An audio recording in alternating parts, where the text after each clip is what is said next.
everyone, and welcome to my last week of September reading wrap up. Sorry about the lighting on this video. I got a bit cut out by the lack of daylight all of a sudden, as I'd put off recording a bit too long and then suddenly realised I didn't have any light left, so we're coping with the light tonight. I read 9 books in this last week. It's not quite as impressive as it sounds. 2 were audiobooks, 3 were graphic novels, and 1 was a novella. But still a great reading week overall. I'm really happy with how I've managed to do. So the first book I finished this week was Dead Girls Don't, and that is by Mag Story. And I got this as a review copy off NetGalley in return for an honest review. And I absolutely loved this book. Loved it. I gave it 5 stars. This book left me totally speechless. I mean, like, totally speechless. When I finished it, I just didn't even know what to say about it. This book is about a girl named Liv who works in a funeral home. She's also a student at college. I can't remember exactly what age she is, but she's sort of an older teenager who works as well. And she discovers very early on that she actually can communicate with dead people.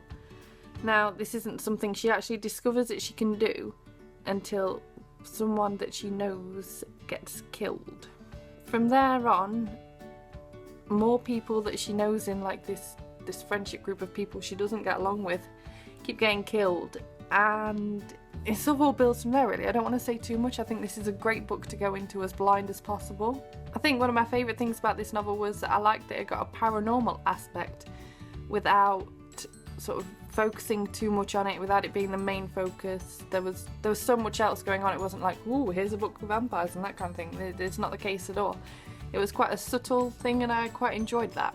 I also really enjoyed getting to know all the characters. I found the characters really lovable and also really interesting, and it was just brilliant to learn about all these different people and to also wonder who the killer might be, because you don't really properly know. I went into this novel thinking, oh, I bet I'll work the killer out. And by about a third to halfway, I thought, oh yeah, I definitely know who it is. I know who it is. I was wrong. That doesn't happen very often. I was so impressed that I was wrong. I was so glad that I was wrong. And it just left me with such amazing feeling to know that I was wrong. And it just blew me away. I liked how unpredictable it was, and this is such a clever psychological thriller. I highly recommend it. It is YA, so if you're not a massive fan of YA, you might not be interested in it, but otherwise I highly recommend that you pick this up. The next book I finished this week was Northanger Abbey by Jane Austen. That was my audiobook, and I'd had that on the go for a good few weeks, and it felt good to just finally get it done with. I enjoyed it. It's the second Austen book I've picked up. I really enjoyed how it was really accessible via audio. It made it a lot more of a pleasant sort of experience. It wasn't difficult to get into at all. I didn't enjoy it quite as much as the other book that I've read by her, which is Pride and Prejudice.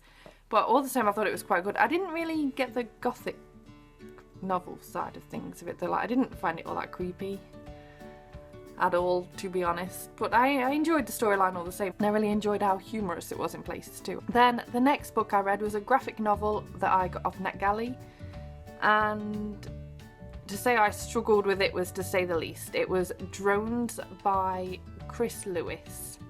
Now, I don't know what I expected from this one, but it just didn't work for me. I gave it 1 star. It's meant to be a satire about terrorism and drones in Afghanistan. And instead, I just found it a massive, confusing, failing mess. I couldn't work out what was going on a lot of the time. I found myself regretting picking it up, and if it hadn't have been a short graphic novel, I think I would have given up on it. But as it was, I stuck through it, and I was none the wiser for it. It just confused me. It had no overly redeeming qualities. I was really disappointed, and I wouldn't recommend it, sadly. The next graphic novel I picked up was Ghosts and Girls of Fiction House by Matt Baker, and again this one was from NetGalley too. I adored this collection. In complete contrast, this was absolutely amazing. It starts off with an introduction about the company's comics back in the time, and talks about how women were used in the comics, how their bodies were used, and also about the sort of spooky aspect of the comics and how it all came to be, essentially. And then it moves on to a section about the covers, and that again was really interesting.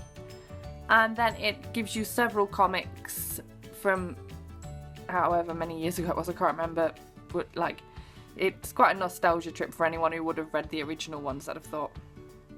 And I thought it was fantastic. The comics are absolutely amazing. Some of them were just like, they were so much more spooky than I thought they were going to be. Like, they were really like, wow. I don't think you sort of get spookiness in quite the same way these days in comics, to be honest. If you know of any, please recommend them down below. But I thought it was absolutely amazing.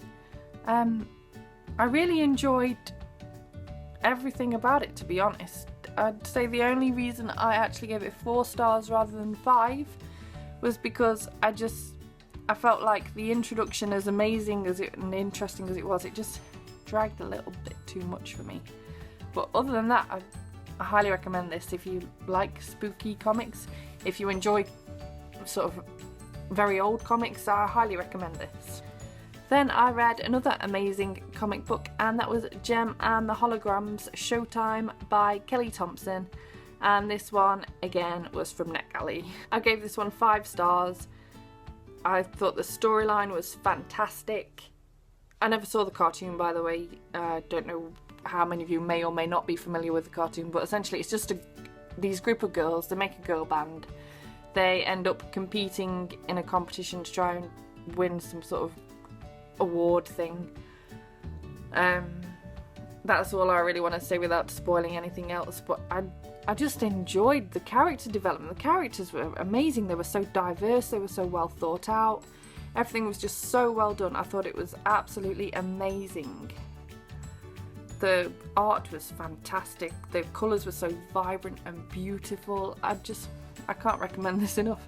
I gave this 5 out of 5 stars too, if you can't tell.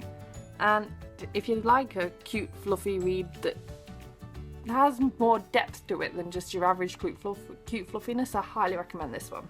Then the next book I finished this week was The Railway Children, which was my audiobook, and I absolutely loved this. I've read it many times as a child.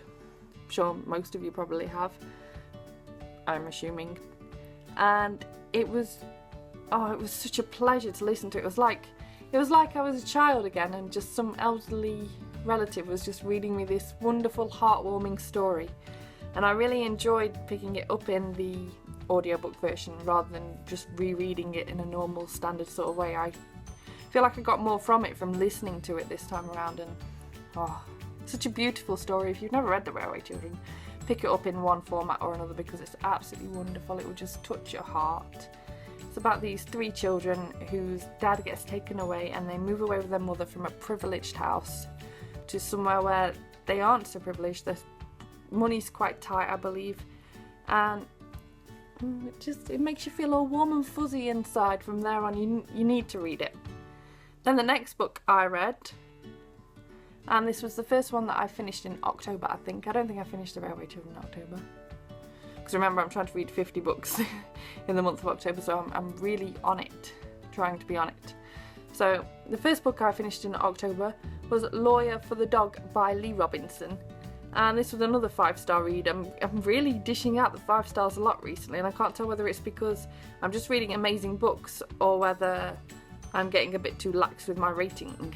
But this book is about a couple who are getting a divorce, and they can't decide on who should get to keep the dog. And it's turning into a massive court case. This lawyer named Sally gets dragged into it all, and she becomes the dog's lawyer and is interested in the dog's the dog's best interests. And it all builds from there, really. There's a lot of history between Sally and the judge in this case. There's also a lot going on in Sally's background, like her mum has Alzheimer's, and it's just such a beautifully constructed novel. There's everything there. This book made me laugh, it made me almost cry, it got a little bit of romance in there, it got the cute dog. Sherman is such a cutie. If you love a story about a dog, and this could well be for you, it's just, there's another heartwarming story. I was loving the heartwarmingness this week, and as I said, I gave that one 5 stars, and I also got this one off NetGalley, and I highly recommend it. Then the next book I finished was The Fiery Trial, which is the 8th book in the Shadowhunter Academy series. As it's the 8th one, I obviously can't say anything about it at all. It's another one by Cassandra Clare, but I think it was one of my favourite ones yet, and I gave it 5 stars. Then the final book I finished this week, I finished this one earlier this afternoon actually, rather than recording this video while the light was wonderful, and that was The Queen Bee Strikes Back by Krista McHugh. And this is the 2nd book in the Queen Bee series. I read the first book a couple of months ago, and so when I noticed that the 2nd book had come out this week, I bought it instantly and was like, I must read that book, and I'm so glad I did. I read it all in one sitting. I thought it was absolutely fantastic. It picks up where the last book left off. Obviously I can't say much about it as it would ruin the story for you all if you've not read the first book, but honestly, it's a young adult contemporary and I really enjoyed it. Some people might find the character a little bit annoying in places because she does deliberately make life harder for herself than what it needs to be. That's my only negative gripe, but I still enjoyed it that much. I was crying so much at this book, by the way, like seriously streaming for about the last hour or so of it. So I'm not sure whether I'm just having a delicate day or whether this will really make you want to cry your eyes out, but I highly recommend you pick it up. As I said, I gave it 5 stars, and I can't wait for the 3rd book to come out, which is apparently at the beginning of December. So that's all the books I read this week. A really great reading week, as I said. Thank you so much for watching. Let me know what you've read this week or last month, and I will see you next week. Bye bye!